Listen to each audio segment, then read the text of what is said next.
Okay, well, hello and welcome to the first ever Inside Nobody live stream. This is a series that we're going to be doing over the next couple of weeks and months, where you're going to get to meet everybody inside and outside of Nobody Studios. We'll spend time with founders of the companies. We'll spend time with people working on the new companies we're building, crowdfunders who join our amazing campaign, as well as investors and people who believed in us from the very beginning. But today we've got a very special show with our chief nobody, a fireside chat, if you will, Mark S. McNally. And when we said fireside chat, Mark didn't just mean he's got a raging inferno here beside him today down in Mexico. So how you doing there, Mark? Hey, Barry, good to see you. I just read the calendar invite and it said Fireside Chat, so I scrambled, pulled this together for you. Well, you did a stellar job. So, look, for many people, this might even be one of the first times they've come across Nobody Studios and they're learning about our mission. It's been fabulous getting to know and working with you over the last 2 years as we've built up this business with a phenomenal group of nobodies along the way. But why don't you share a little bit about the inspiration? I think when the first time we met, you were still in the garage of your house with a plastic sign on up against nailed on the door that said Nobody Studio. So tell us a little bit about how this journey got started. Funny, just the other day I was unpacking Christmas boxes for decorations and I saw that sign revealed itself and I paused and had a moment of reflection. But look, for me, Nobody Studios is really, um, you'll hear in the story much bigger than me, but at least my story is part of what got us to kind of kicking this thing off, right? So I'm a multiple time CEO, entrepreneur, serial entrepreneur. I've been doing startups for 25 years. I've had an IPO in there, multiple exits, got my share of failures, and a whole bunch of other companies that are still out there and customers that are using them. And so, and in 12 of the 14 companies that I've been a part of as a senior executive or venture backed. And I remember early on in my career watching how things were done from financing, governance, decision making, et cetera, and thinking, oh, okay, I guess this is the way it's done. And then somewhere halfway in my career, I got a little more experience and I had more tread under my tires and a little more scars. And I remember looking around going, there could be a slightly better way, but I was still kind of junior. And about 4 years ago, I had an inflection point coming off a small exit and was really taking some time to reflect. I guess I had a sense that the next half of my career needed to be, I guess, more meaningful. I wanted to figure out the next big thing that was going to define the end of my career, the rest of my career. Um, and I was just looking at these collection of things that I thought the venture world was getting right, but a whole bunch of things that the venture world was getting wrong.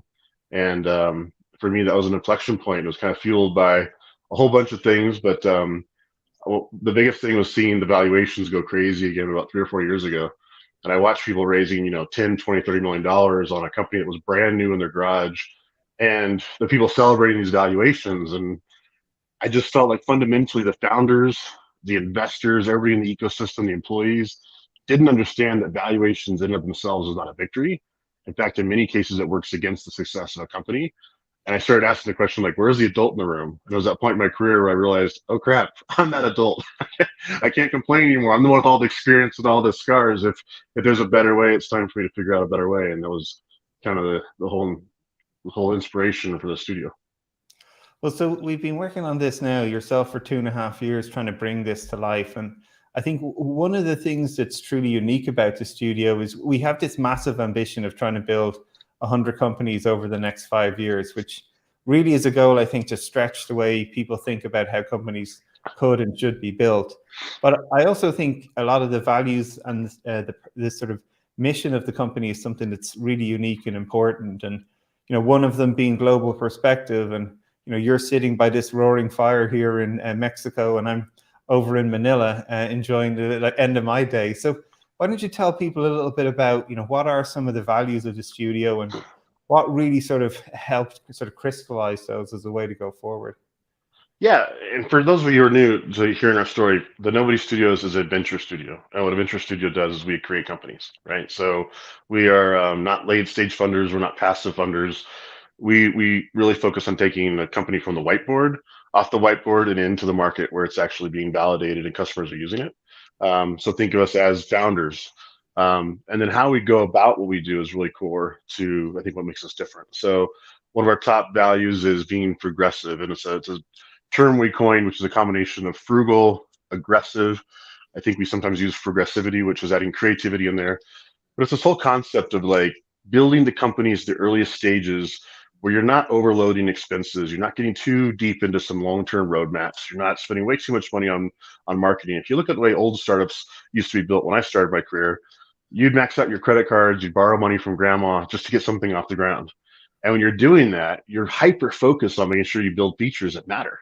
Because the features that matter, what people will pay for it. If people are paying for things, you've got a company that can survive, right? When you get too much money too early into a startup, I think fundamentally you take your eye off the ball off the things that matter. And I think that more often than not, it hurts the early stage startups. So for us, progressive is key. And the details of that, we'll probably do in a separate episode with you, Barry, kind of breaking down how we look at each stage of how we build a company is kind of like a gated unlocking of different types of capital to make sure the companies are kind of validating and improving the thesis we had when it was still on the whiteboard. And that's how we protect that we don't go too deep into any one company, but the ones that have the most validity and we build a stronger conviction over time, those are the ones that we double down on and bring to the market. So progressive is a key part of everything we do. People first is a really interesting one for us. Because sometimes I feel like it's got one value that shouldn't have to be said, but we are very diverse and inclusive. When you look at our executive team, you look at our founding teams of our companies, we really just believe that we're looking for the best people.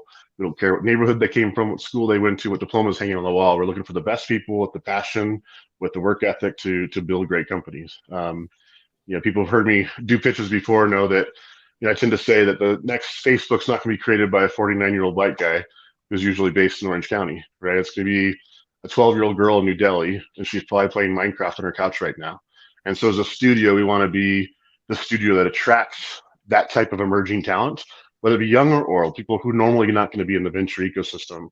We think some of the best ideas lie in those areas. The other part of people first for us also is really unique about our model. And again, it's one of those things I saw wrong in the venture world for 25 years, is that most people who make the most money on a venture deal are the investors and C-level folks. And more often than not, unless you have one of these massive home runs or a multi-billion-dollar IPO, the workers who are usually working 60, 70 hours a week, coding on a Sunday night because everybody's cheering them on, saying this is really important, and if we succeed, you're going to own an island. More often than not, that's not the case. And so what we did with the studio is we said, if you're part of any one of our newcos, you're going to earn equity across the entire portfolio. And so it really mitigates the risk for startup employees who are part of something they care about. They might be dabbling in 2 or 3 other companies, but they're rooting on the rest of the portfolio. And they actually help each other quite a bit. It creates this real awesome effect of talent and teamwork, which is making us, some of the companies are really pretty special. One of the other things we talk about is crowd powered and crowd influence. We termed and trademarked the term crowd influenced. So basically, we look at everything we do from the ideation to validating the idea to branding. It could be pricing, recruiting, and then obviously the launch. We see the crowd as a fundamental superpower to what we're doing. And you look at the scale of what we're trying to do, one of the ways we know we can do it is because the crowd dives into our projects and brings a tremendous amount of energy into what we do. And another angle of that would be influence. So we're always looking at early in the stages of our companies and the studio itself, are there influencers with a persona that really resonates with the types of companies we're trying to create, that we can bring them in early on as investors and owners of those companies? And if they do that, we are able to fundamentally change the economics of building and launching a company. Another DNA point for us, so we usually say we're irrationally global. As you said, we're from 2 different countries right now, and not even one I'm normally at. But we've said that from the beginning, like you said, when I was in the garage, and I think a lot of people kind of just smiled and said, okay, that's big, lofty aspirations. We'll see where it goes. But 2.5 years later, we have almost 50% of our capital has come outside the United States. We have our largest concentration of employees are in London. We've got a cluster now near you in Manila. We've got acquisitions in multiple spots throughout Europe. And so it's really happening that way. And it's not just kind of points of influence. It's actually these overlapping networks. And it's really kind of building on our overall vision of being able to operate across geographies. One of the reasons why we say irrationally global is because we personally believe the biggest opportunities lie in the markets that are most underserved. Africa itself got about 2% of venture capital last year. Knowing the opportunity that Africa represents, I just think that's criminal. But there's a reason why, because most of the capital is in a few areas that you'll see across the United States and maybe in Europe. and most people aren't investing unless they can get to a board meeting within 34-minute drive. And so it's just, you have these like really silly reasons why capital is not kind of fueling the entrepreneurs and some of the best opportunities and some of the best markets. Now it's fascinating, like to hear, these values and how they're starting to come to life, as you say, like being irrationally global and having so many people dotted all around the globe, from Manila to Tel Aviv to Germany, London, North and South Americas. It's been amazing to see this collection of nobody sort of grow so organically throughout the world. And as you said, like having investors from all over the world who've helped us build the business so far, and then this huge opportunity for other people from anywhere in the world to be able to join us on our next mission is pretty special. So as a venture studio, and one of our stated goals being 100 sort of companies over the next 5 years, I'd love you to share a little bit about some of the companies we have been building. So we literally have 11 in production at the moment, 4 in market, and a few more that we'll probably be able to tell people about in the near future. But why don't you talk a little bit about some of these companies and the inspiration that came behind them? Yeah, sure. So Ovations, I'm sure we'll be doing a couple of episodes on a few of these as well with their founders. But Ovations was actually an idea that I started creating on my idea board actually before the pandemic. I was working for an international company, and I was holding sales and marketing meetings with people from around the world. And I noticed within about 15, 20 minutes, so I was doing Zoom calls before they were popular. I realized people were like tuning out, no matter how charismatic and powerful I could be on a call, there's just only so long someone can stare at a screen, right? And I'd have these 3-hour agendas to talk about the quarter's plans and marketing, initiatives. And it just struck me. I'm like, man, if I was actually doing this in an annual meeting, or I had people all in one spot, I would keep the room live by having speakers come in, maybe motivational speakers, maybe someone come and talk about the customer support journey, someone else talking about what it is to be a good solution-based salesperson. Like, I would sprinkle an in-person meeting with experts just to keep people engaged and keep the energy high. And so anyway, I had this idea back then. It would be really cool to have an online marketplace where you could drop great speaking talent into virtual meetings. And then the pandemic happened. It was right around the time that we started the Noise Studios. We said, okay, that's a better idea than we thought. We rebranded the original name into Ovations. Got Ray Leonard Jr. As our CEO, son of Sugar Ray Leonard, who's got a whole background in public speaking. So there's a lot of resonance in the problem set, and a lot of really relevant relationships. And that's one that is just going to be on its hair. We've been in alpha the last 6 months, and then Q1 of next year is going to full launch, and couldn't be more excited about the potential of that one. Great. Well, like this portfolio as well that we're starting to amass, this is phenomenal sets of companies. When we look at aspects like ThoughtFormer, which is a no-code platform that we used to build Ovations on top of, right? I think it starts to bring together this idea that our portfolio is actually quite collaborative, like having companies that collaborate with one another or building blocks for one another. That's right. Means that we're actually going faster and learning at twice the speed. Or Parentipity, which is an online creator community for parents where they can share tips and be rewarded for it. Or some of these other companies are really excited about. One that's I'm phenomenally looking forward to is this Sleep Glide, which is a collaboration that we're doing with Dr. Gina Poe, who, can you tell people how you met Dr. Gina Poe and a little bit about her background and how she came to the studio? Yeah, so Dr. Poe's just, I met her as Gina. Our sons were going to an acting class at the same time over the course of 3 or 4 weekends. And so me and my wife and Gina just grabbed coffee, but got to find out that she's the head of sleep and dream research at UCLA and used to do the same thing at Harvard. And so just kind of stuck in the back of my mind, like that's the kind of people that I love picking their brains. And as the studio got launched, one of our categories you'll see us doing a lot is within health and wellness. And one of the areas that we believe is kind of the most untapped area of health and wellness is sleep and how important that is. And so we started to iterate about what we could do differently in sleep. And I reached out to Gina, and what started out with a coffee turned into a, momentum that, hey, there's really great research that she's done that validates, if you look at what's out there right now on our biometric devices, our Oura rings and our watches and stuff, the current standard in the market is to tell you, hey, you didn't sleep well last night, right? Because that's what it basically can tell you. You can tell how you did last night and just give you your report card. But we had this concept based on her research that what if we could tell you the night before how to make sure you got good sleep? And it's, turns out there's actually some really strong indicators that you can tell from biometrics about if you're in the right state of mind if you're the right level of peace to go to sleep. And what Dr. Poe taught me in our first coffee, and I said, that's it. She said, what most people don't realize is there's three types of sleep. There's a positive sleep, which is, regenerative and healing. There's a neutral sleep, which basically didn't accomplish much. But there's actually a negative sleep. And what she taught me is that most people, folks that are high anxiety, traveling, executive jobs, actually related to female menstrual cycles, there's a bunch of things that we all deal with, that there's certain things that can put you into constant negative sleep. And so if you don't figure out when to sleep and get yourself in the right spot, you're actually doing yourself more harm than you are good. And so we created this whole concept around, okay, if we can look at the biometrics and help guide people into sleep, and it's called glide sleep.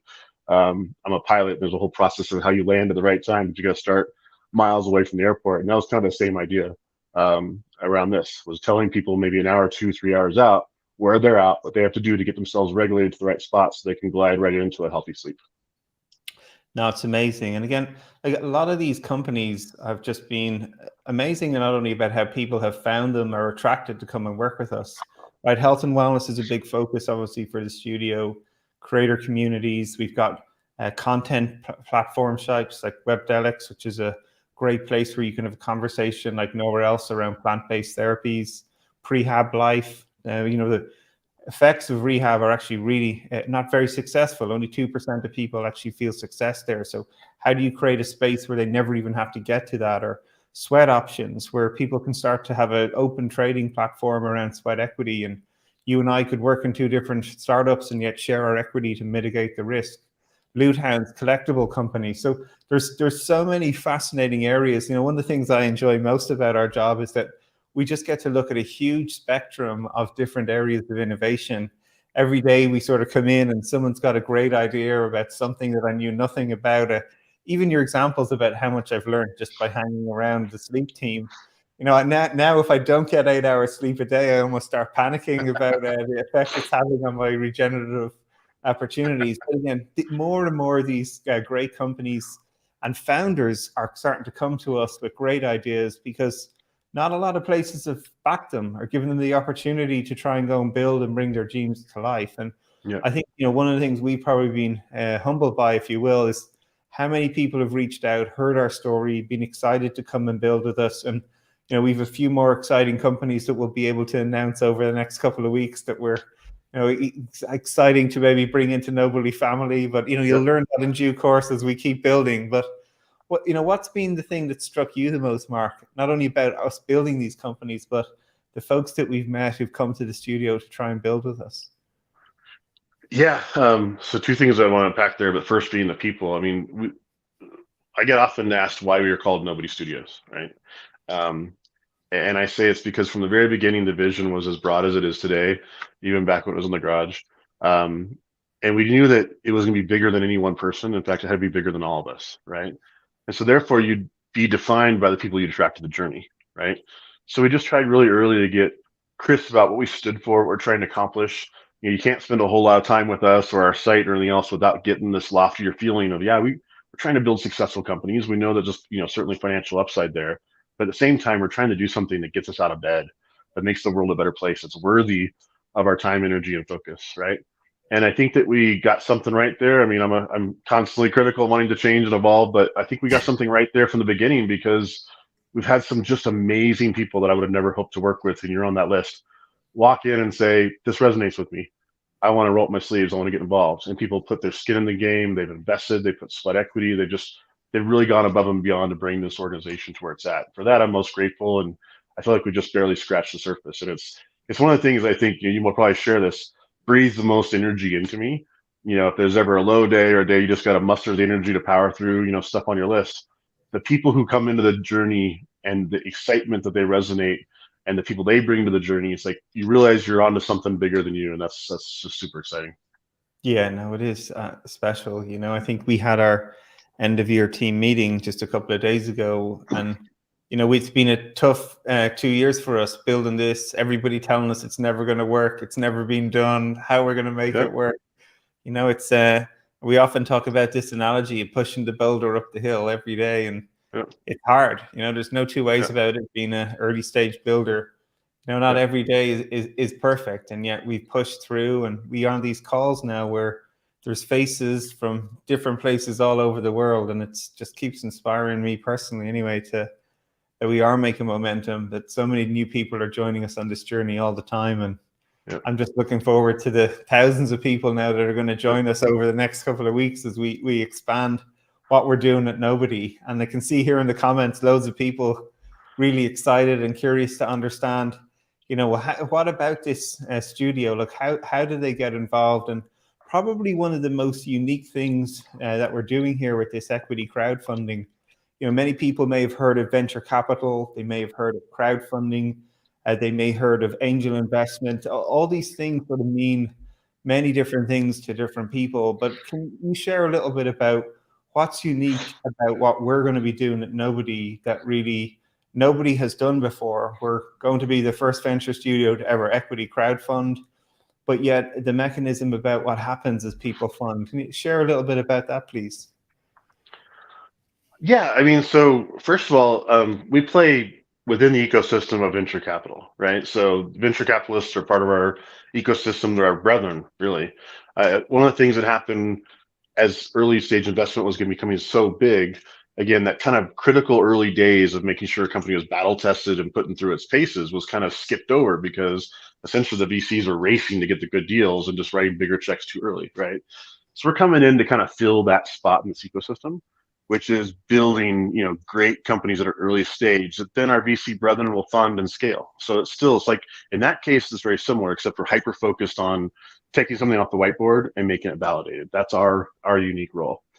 The thing that we're doing that's really unique in terms of, if you're looking at it as being an angel investor investing in a startup you come across, or if you have enough capital to become a limited partner in a venture capital firm, which is probably $1 million minimum check these days. So not a lot of folks on that list. But two things, as you said, the cat's out of the bag. We're here to announce that we're going live on our crowdfunding as of today. So super exciting. That's a culmination of a lot of work. As you said, we'll be the first venture studio that'll be crowdfunded, and it's not because it's the most efficient place to go find the capital we're raising.